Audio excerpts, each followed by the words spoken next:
8 سال سے نوکری ڈھونڈ رہا ہوں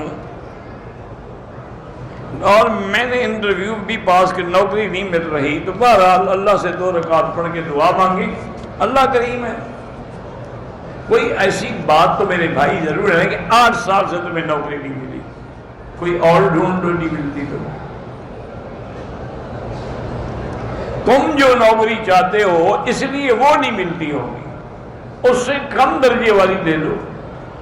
کہتے ہی کچھ مولوی کہتے ہیں کہ جب قرآن میں ہے کہ ہم نے، اللہ فرماتے ہیں کہ قرآن کو ہم نے آسان کیا ہے، تو گھر میں خود بیٹھ کے پڑھ لیا کرو، کسی مولوی کے پاس کے۔ وہ آسان کیا ہے یاد کرنے کے لیے، مطلب سمجھنے کے لیے نہیں، کہ وہ تو لازم علماء کے پاس جانا پڑے گا۔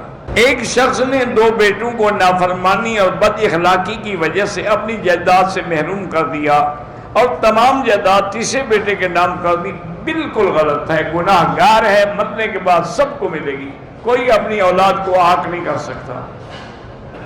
اگر مکے میں کام کرتے ہیں لیکن مدینہ شریف زیارت کے لیے جائے، زیارت کے لیے پھر واپسی پہ عمرہ ضروری ہے۔ میں نے کہا کہ اگر میں اپنے ماموں کے سسر کے گھر گیا تو میری بیوی کو 3 طلاق حنفی مسلک میں تو ہو جائے گی، یہ طلاق کے معلق ہے، جاؤ گے تو ہو جائے گی۔ باقی ائمہ کہتے ہیں یہ قسم ہے، کفارہ ادا کر دے۔ طواف کے دوران وضو ٹوٹ جائے اور بغیر وضو کے طواف کریں، توبہ کرو، گناہ ہے، طواف نماز کے حکم میں ہے، اور پھر باقاعدہ وضو کر کے طواف دوبارہ کریں اس کو قضا کے لیے۔ اگر ہم نے 10 ذی الحج کو کنکریاں مارنے کے بعد قربانی کی، ساتھ نہیں مڈایا لیکن کپڑے پہلے پہن لیے، بہرحال ترتیب اگر آگے پیچھے ہو جائے، حنفی مسلک میں تو دم ہے، باقی ائمہ کے نزدیک کوئی نہیں، اور اگر تھوڑی دیر گزری تو حنفی مسلک میں بھی دم نہیں ہے۔ بیٹا اگر 18 سال کا گھر میں ہو، والدین کی شادی نہ کرائے، کیا اس کے پیچھے گناہ میں باپ بیٹا، بالکل والدین کے لیے ضروری ہے کہ شادی کرائیں، ورنہ اس کے گناہ میں وہ بھی شریک ہوں گے۔ پہلی کہ سورۃ القاف کی پہلی 10 آیات سے بھی اللہ پاک شیطانوں کے شر سے محفوظ رکھتے ہیں۔ میں 2018 میں گیا تھا عمرے کا طائف، پھر میں 2019 میں آیا، تب بھی پتہ نہیں تھا۔ اب لاہور ایئرپورٹ پر مجھ سے نے فون کر کے بتایا کہ عمرہ واجب ہے، بالکل آپ عمرہ بھی کرو اور دم بھی دو۔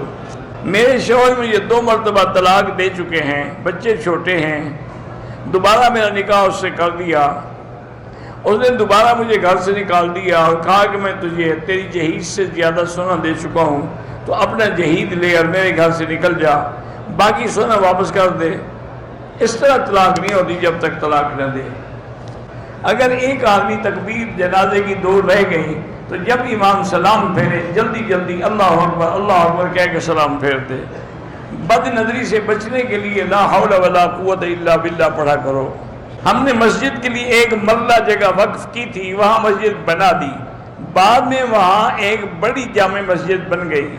اب 10 سال سے مسجد غیر آباد و کچھ، جب مسجد بنائی تھی اس کو کسی دوسرے کام میں آپ نہیں لگا سکتے، اور وہاں کوئی ایک قاری بٹھا دیں بچوں کو قرآن پڑھاتا رہے۔ والدہ کے دل کی دھڑکن تیز ہو جاتی ہے، یا قوی والقادر المقتدر پڑھ کے دعا کیا کرے۔ ایک خاوند نشے کی حالت میں اپنی بیوی کو 3 طلاقیں دے، خاوند کو یاد نہیں ہے لیکن بیوی کہتی ہے کہ اس نے طلاقیں دی ہیں، تو نشے میں اس کو لفظ طلاق کیسے یاد رہ گیا؟ اور یہ بھی یاد رہا کہ 3 ہیں، نہ 4 دی ہے، نہ 1 دی ہے، نہ 10 دی ہے، مانا ہے کہ نشہ وجہ نہیں ہے، طلاق ہو گئی۔ یہ بہانے بناتے ہیں نا۔ اکیلا نماز پڑھ رہا تھا تو آواز ذرا اونچی ہو جاتی ہے، اگر دوسروں کی نماز میں خلل نہ آئے تو اونچی آواز سے بھی پڑھ سکتے ہیں، واللہ اعلم۔ درس قرآن